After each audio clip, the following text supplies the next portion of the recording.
శుక్రవారం ఉదయం 10 గంటలకు నరసరావుపేట మండలం ఇసపాలెం గ్రామంలోని శ్రీ వాసవి ఆర్యవైశ్య అన్నదాన సత్రం నందు నరసరావుపేట శాసనసభ్యులు డాక్టర్ చదలవాడ అరవింద్ బాబు గారిచే ఉచిత కంటిపొర చికిత్స శిబిరము ప్రారంభించబడినది. ఈ కార్యక్రమంలో నిర్వాహకులు తడికమల్ల రాజేష్ మాట్లాడుతూ 13/6/25 నుండి 19/6/25 వరకు కంటి పరిశీలన కార్యక్రమం జరుగుతుందని, 17/5/25 నుండి 21/6/25 వరకు కంటిపొర అనగా శుక్లాల ఆపరేషన్లు నిర్వహించబడతాయని తెలియజేశారు.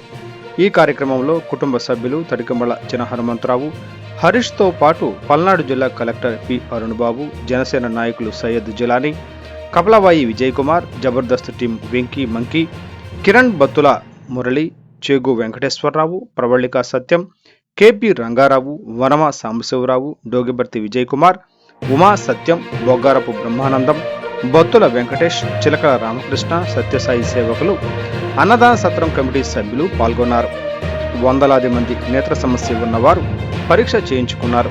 3.5 కోట్ల రూపాయల విలువైన 2 ఏసీ బస్సులలో అత్యంత ఆధునికరమైన పరికరాలతో ఆపరేషన్ నిర్వహించబడతాయని నిర్వాహకులు తెలియజేశారు.